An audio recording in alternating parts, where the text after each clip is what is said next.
Atos 2, 42 ao 47. Diz assim o texto sagrado: e perseveravam na doutrina dos apóstolos e na comunhão, no partir do pão e nas orações.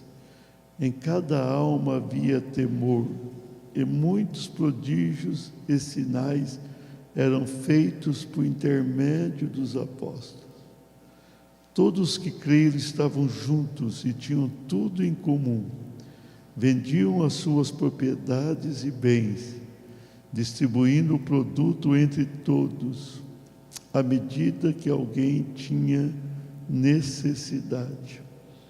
Diariamente perseveravam unânimes no templo, partia pão de casa em casa e tomavam as suas refeições com alegria e singeleza de coração, louvando a Deus e contando com a simpatia de todo o povo. Enquanto isso, acrescentava-lhes o Senhor dia a dia os que iam sendo salvos. O ministério que Deus concede a cada um é profundo, é maravilhoso. O ministério é abençoador. O ministério é o meio que Deus usa para abençoar vidas. Ele levanta cada pessoa com o seu dom, cada um com o seu chamado, com a sua obra, e Ele faz isso para abençoar. Então você que está aqui, você pode servir a Deus e deve servi-lo. Você deve fazer isso sabendo que o Senhor tem algo a fazer por meio de você. Esse texto aqui é um texto de uma importância muito grande na igreja primitiva. Muito grande esse texto, porque era o início da igreja. A igreja tem o seu verdadeiro início no dia de Pentecostes, com a vinda do Espírito Santo. E nós vemos Pedro naquele dia pregando o sermão, quase 3.000 almas vão se converter, e depois disso vamos ter uma palavra que Lucas escreve, aqui Lucas, que é o autor de Atos, pelo menos a maior parte, ele vai falar aqui como vivia a igreja, ele vai mostrar a igreja, e vai tratar assim da questão ministerial da igreja, ministerial, ministério de cada um, ministério do povo de Deus, a importância do trabalho de cada um, a maneira que viviam, como agiam, como reagiam, como se relacionavam com os necessitados da igreja e o que Deus fazia. Então era algo profundo. Então, no início desse tempo, eu quis trazer essa palavra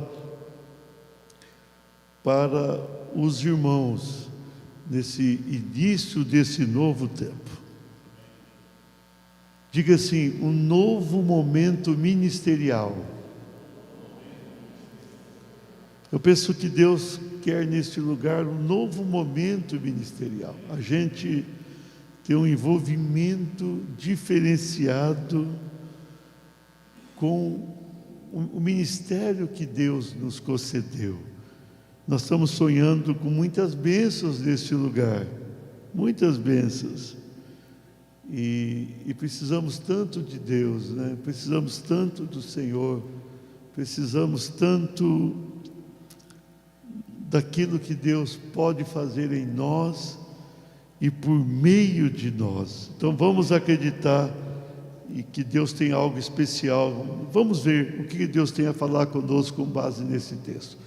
Um novo momento ministerial. Diga assim: com compromisso eclesiástico. Versículo 42 diz: e perseveravam na doutrina dos apóstolos, e na comunhão, no partir do pão e nas orações. Então veja bem, aquela igreja, ela vai começar ali um novo momento. Até então os discípulos andavam com Jesus, aprendendo, vivendo com Jesus, procurando se prepararem para o ministério que teriam pela frente. Era algo importante, era algo fundamental aquele aprendizado.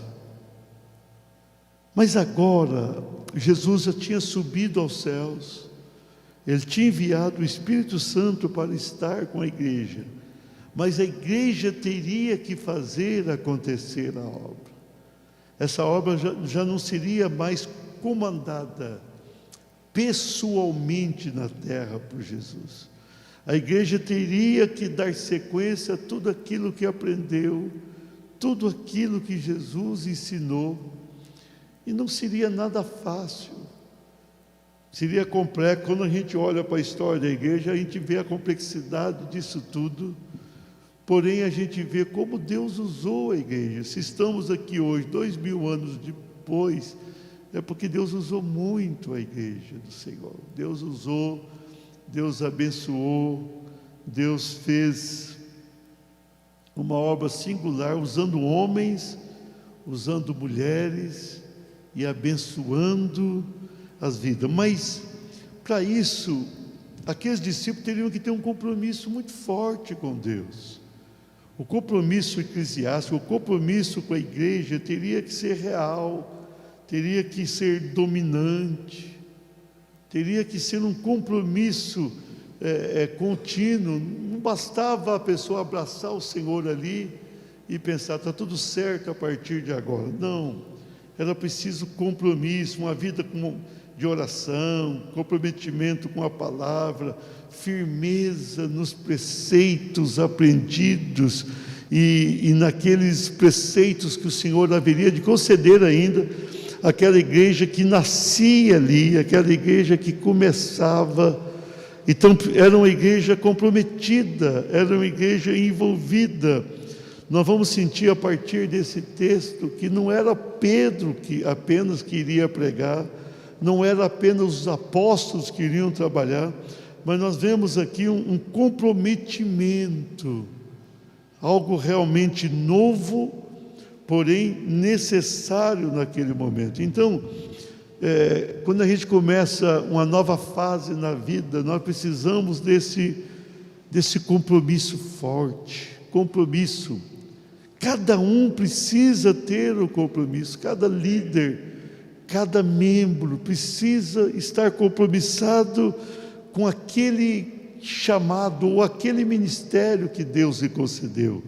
E quando a pessoa tem esse compromisso, a obra caminha, a igreja ela vai progredindo, ela vai conseguindo alcançar os seus objetivos, ela vai tendo êxito, a despeito das dificuldades inerentes ao ministério, à própria vida.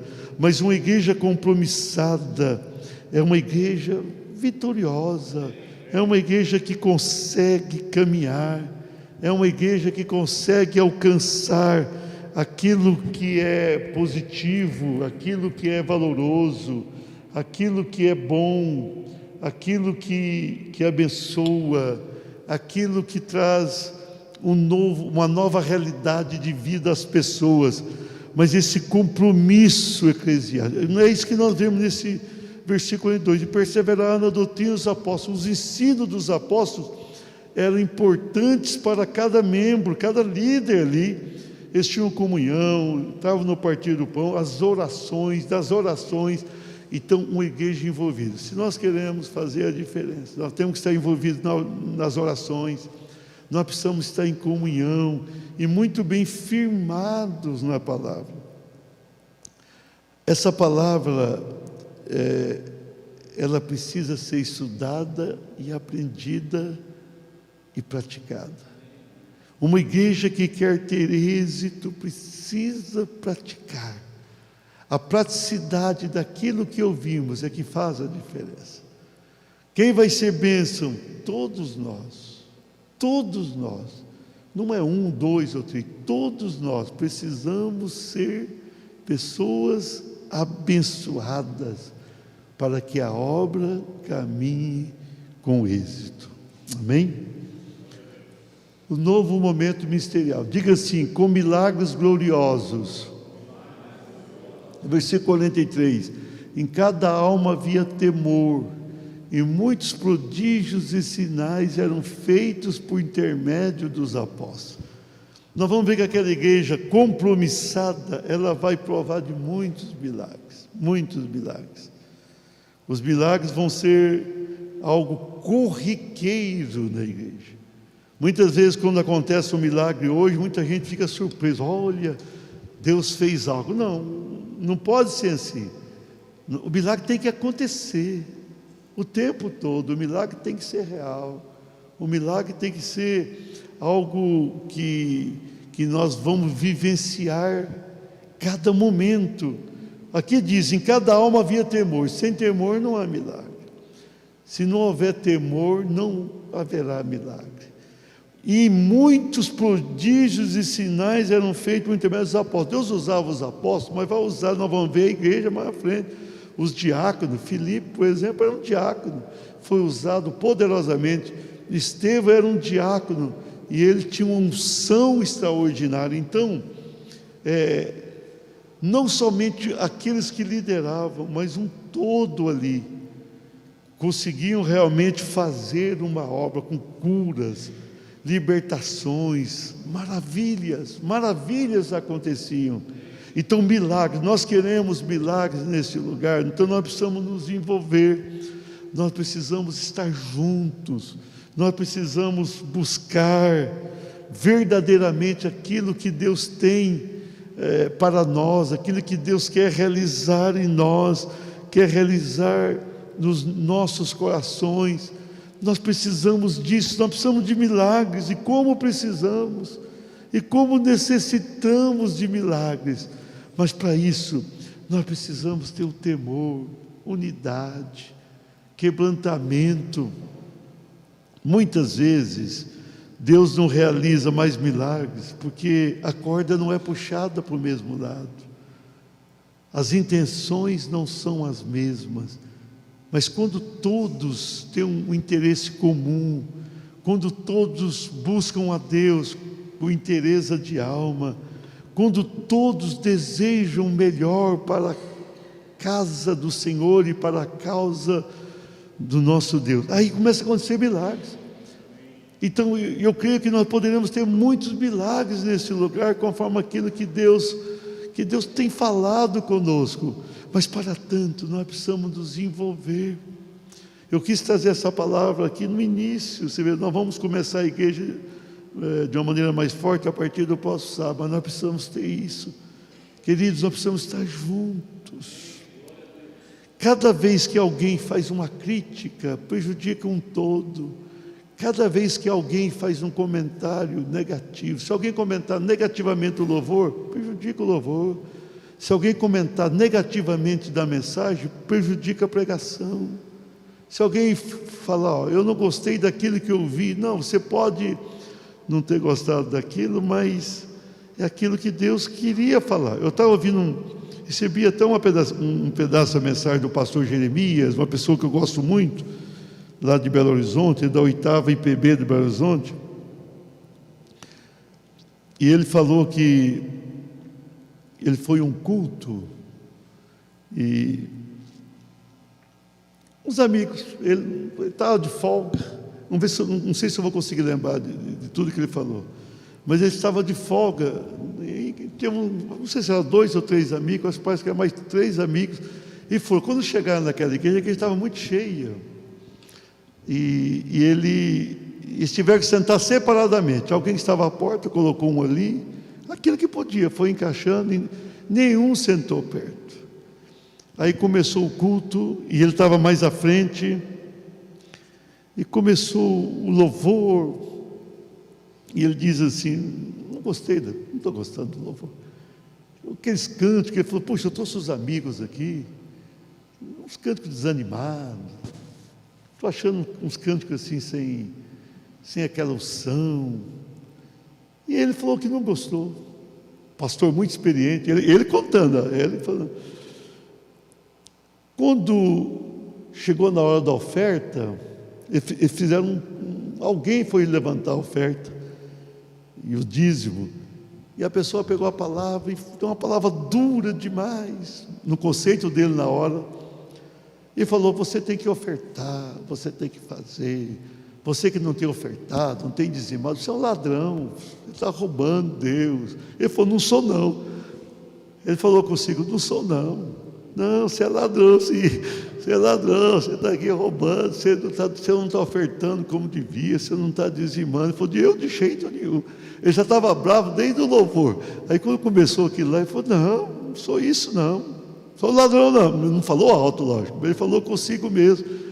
Falou, e a pessoa insistiu e falou assim: agora você vai dar a tua melhor oferta. Ele falou: não vou dar, estou até com dinheiro bom aqui, mas não vou dar também não, vou dar essa oferta não, é uma palavra dura. Não, você vem à frente, vem aqui, você vai contribuir. Ele falou: não vou à frente, não vou dar essa oferta.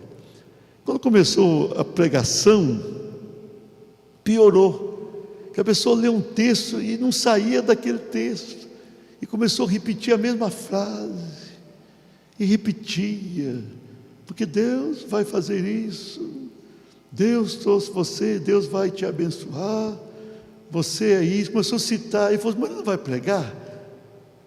Eu vim aqui, a igreja, não vai pregar, não estou gostando da pregação, não estou. Estou aqui, né, prega todo dia, eu vim aqui para ouvir. E a pessoa repetiu uma frase muito sem sentido, ele entendeu, aquela frase sem sentido à frente, e foi falando, a mensagem quase todo dia ele voltava naquela frase. Quando fez a oração, ele falou: que bom que terminou. Encontrou os três amigos depois. Quando ele encontrou, ele foi falar assim: que culto ruim. Os amigos falaram: que bênção, hein?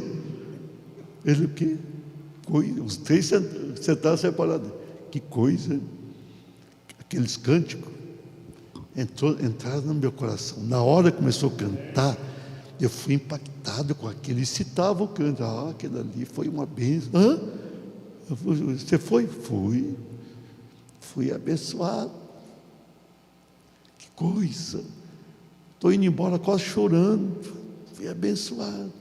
Aí o outro falou assim: então, e o que eu gostei foi na hora da oferta, porque o cara falou assim: ladrão. E eu falei: sou mesmo, eu estou há tempo sem dar meus dízimos, eu estou há tempo, eu sou mesmo, e eu vou à frente, eu vou fazer um concerto. Aí eu fui à frente e falou: agora e voltei, e eu estou tão bem, eu estou me sentindo bem. Aquela palavra lá foi boa demais. E ele falou: foi, aquilo ali mudou, estou saindo outro daqui. Ele falou: que coisa. E o outro falou assim: que palavra, hein? Aquela palavra pregada tocou exatamente naquele problema, e o pregador ficou repetindo a mesma frase a pregação toda, e era o problema meu. Aquilo ali, cada vez que ele repetia aquilo, entrava na minha alma, e eu estou indo embora muito bem. Aí ele falou: Senhor, tem misericórdia de mim. É que Deus quer falar com cada um de uma maneira. Muitas vezes a gente vem para a igreja, você quer um cântico que você gosta. Não, precisa ver o cântico que Deus quer usar. Você quer contribuir do teu jeito, você quer ouvir a palavra. Não, eu quero ouvir aquela mensagem. Não, Deus muitas vezes Ele tem uma frase ou uma palavra para falar com alguém. É uma palavra. Você pode até não estar sendo impactado com aquilo, mas Deus está trabalhando em vidas. Então, ele saiu dali e falou assim: puxa vida, a gente tem que entender, é Deus que está fazendo, é a obra de Deus. Então nós precisamos disso, irmãos, nós precisamos entender. Para Deus fazer muitos milagres, a gente tem que chegar na igreja, gostar do louvor, gostar da pregação, gostar até da oferta, gostar. A gente tem que gostar daquilo que está acontecendo, do primeiro minuto ao último. A pior coisa para mim, se eu chegar no culto e o culto já tiver começado, eu gosto do primeiro momento do culto até o último momento, porque algum momento, algum instante Deus vai falar com a gente, em alguma coisa Deus vai falar, alguma coisa ali. Então nós precisamos ter esse quebrantamento. Nós vivemos num mundo no qual as pessoas têm um juízo muito forte, todo mundo tem conceitos e preconceitos estabelecidos dentro dele, mas não é assim. Você tem que falar assim: não, eu estou aqui para somar, eu estou aqui para agregar, eu estou aqui para contribuir. Aí Deus vai fazendo uma unidade de milagre. Quando alguém chegar fora para você e falar assim: ó, eu quero fazer um comentário do louvor, você fala assim: vai ser bom? Vai, então fala. Vai ser ruim? Não fala. Eu quero comentar sobre a pregação, você pergunta: você vai falar bem da pregação? Vou, então fala.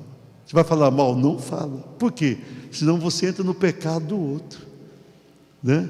Você entra no pecado do outro. Aquele pregador que você não gostou é aquele que Deus mais vai usar.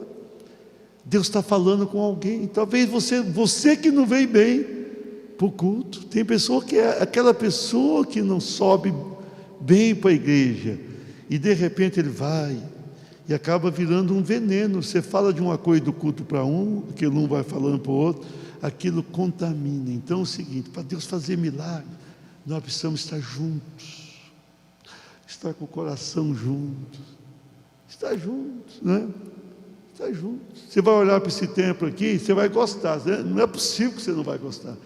Mas se você não gostar de alguma coisa, você vai falar: tá bom, tem gente que deve estar gostando disso aqui que eu não gostei, não é mesmo? O que dá para consertar, a gente vai consertar, né? Vai consertar. A cadeira é a mesma, mas depois vem outra, um dia vai chegar uma outra aí mais para frente. Tudo isso aqui, não tem o piso vem, não tem o fogo, mas nós vamos ter fogo. É isso que acontece. Então, quando a gente começa a falar bem, quando a gente começa a fazer isso, aí os milagres acontecem. O milagre é uma consequência das nossas ações e reações. Amém? Um novo momento ministerial. Diga assim: com solidariedade amorosa. Olha esses dois versículos. Todos os que creram estavam juntos e tinham tudo em comum. Vendiam as suas propriedades e bens, distribuindo o produto entre todos, à medida que alguém tinha necessidade. Esse povo aí não era um fraco, não. Olha o que eles faziam.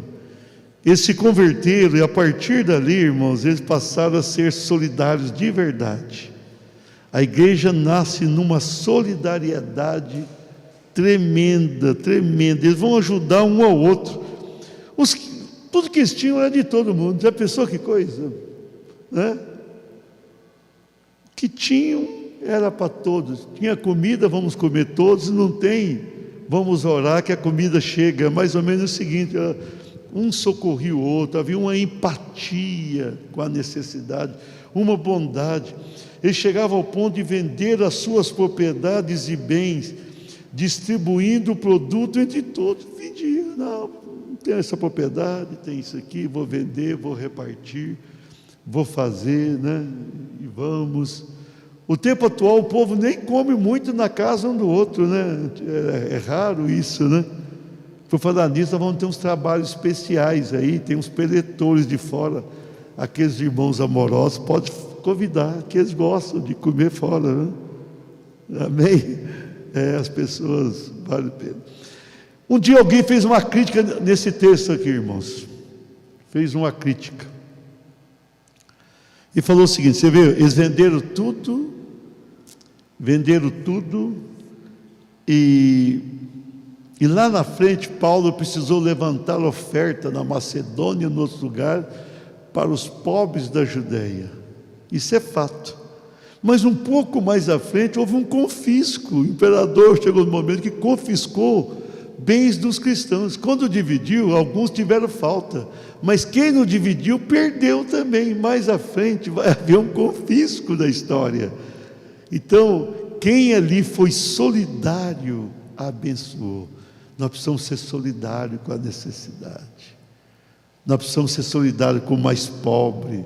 na igreja não pode haver uma pessoa passando necessidade, não pode ter uma pessoa que não tenha comida, não pode ter um aproveitador também, né? O cara, eu vou para a igreja, vou trabalhar, não, a pessoa tem que fazer o seu melhor, mas nós temos que estender a mão, para que seja uma igreja verdadeira, para que seja uma igreja com um novo momento ministerial. Essa igreja tem que ser solidária, tem que olhar para o mais necessitado, tem que estender a sua mão e abençoar, tem que socorrer sempre, tem que entender a necessidade do próximo, não pode olhar com um olhar de superioridade porque o outro tem menos.